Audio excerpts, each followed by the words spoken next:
The importance of clear and specific prompts is the next topic that we will discuss. And so clear prompts provide the model with a well-defined context and help it understand the user's intentions. And so it's important to understand that your prompts need to be clear and they need to be accurate. So, welcome back to the Social Work Mogul podcast. In our last episode, I discussed why you should use ChatGPT to start your social work digital online business. Well, in addition to learning why you should use ChatGPT, there's another important part of that equation, and that's prompting. ChatGPT is not a system that can just generate information on its own. Yes, AI is being heavily talked about, and AI is a valuable asset to you and your business, but it does not operate on its own. In order for AI to be effective, the person prompting it or entering the information into the AI has to be effective. And so, if you've never used ChatGPT or if you've used it, today we are going to discuss prompting so you have an understanding of how to use the prompts, how to construct the prompts, and just what the prompts are. And so let's get into it. So today we are going to cover 4 things. First, we're going to talk about what is a prompt so you can fully understand what that is. Secondly, we're going to discuss the importance of clear and specific prompts. The third thing we're going to look at are the best practices for constructing prompts. And then finally, we are going to look at iterative prompt refinement. So let's first look at what is a prompt. And so essentially, a prompt is the initial input put into ChatGPT for the desired informational output from the platform. And so in order to get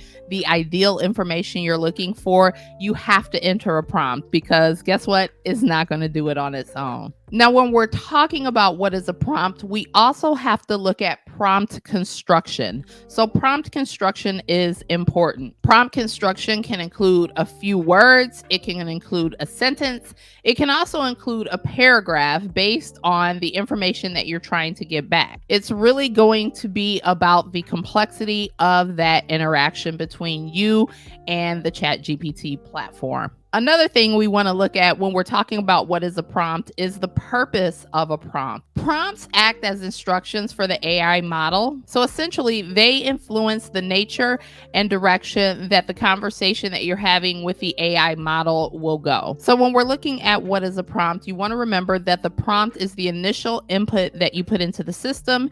You also want to look at the prompt construction. You want to make sure that you're using the necessary amount of information when you're constructing the prompt to get valuable output back from the AI model. And then you also want to look at the purpose of why you're prompting the system. Now, of course, I've put all of this information in the notes for the Social Work Mogul community, and I have created a guide on how to use the prompts with some examples of prompts that you will need to enter. Because as we move forward, this information is definitely going to be valuable. And so the importance of clear and specific prompts is the next topic that we will discuss. And so clear prompts provide the model with a well-defined context and help it understand the user's intentions. So it's important to remember that your prompts need to be super clear.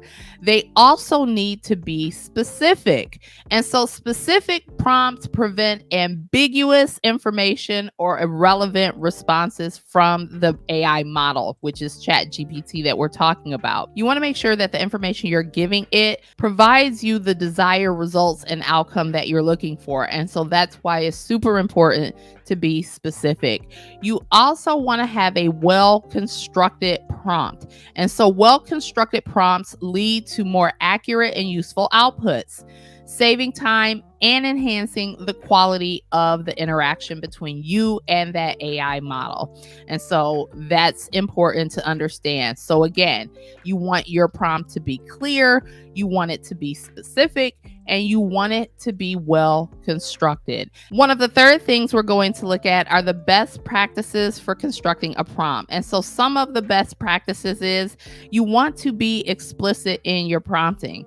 You want to make sure that you are telling it exactly what you want it to do, the outcome that you're looking for. Sometimes you can give it additional information. And so there are times where I will go into ChatGPT and tell it exactly what I'm trying to do before I ever prompt it to give me feedback. I will say something like, please remember this information. And then I will go ahead and share the information, whatever is the context that I'm looking for as far as the desired output from ChatGPT. So you want to make sure that you want to be explicit.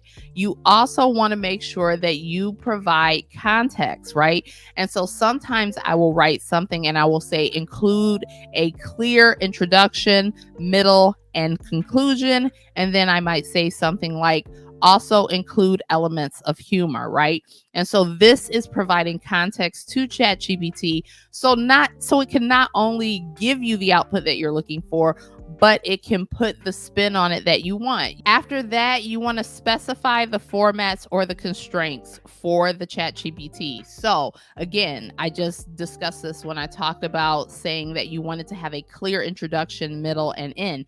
Sometimes you may not have it that way. You might simply say, write a 500-word essay or create a 70-character click-worthy YouTube video title. So you might be looking for that. So you want to make sure that you specify the formats and the constraint. In addition to that, you can also use example-based prompts.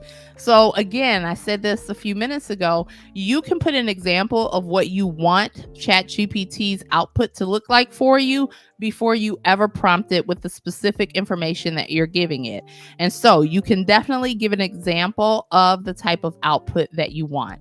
Now, if you are using ChatGPT and you input a prompt and the information comes back and you're like, well, this is not exactly what I was looking for, that is when you move to iterative prompt refinement. So you might be asking, what does that mean? So basically what that means is first we're going to look at refinement. And so if the initial response is not satisfactory, don't hesitate to refine or iterate on your prompt. So you may need to add some additional text just to give it clarity.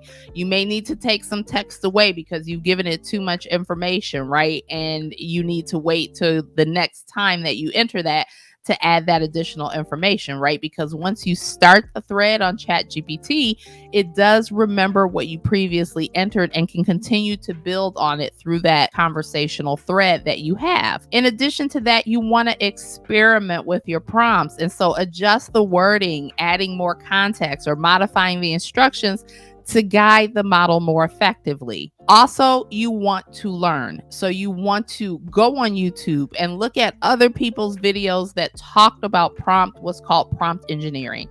So that's the specific word when you're developing a prompt. You're engineering a prompt, you're putting together a prompt. And when you do that, when you learn from other people, you get more context on how to utilize your prompts and better construct your prompts. But the way that you do this is you analyze the model's responses and adapt your prompts based on the AI's strengths and limitations. And so understanding prompt engineering is essential for using ChatGPT. It's essential for getting the desired output from the input that you give it. And as you get better with prompts, you'll get back more accurate and detailed information, and you'll have to do less refinement the more you learn about prompts.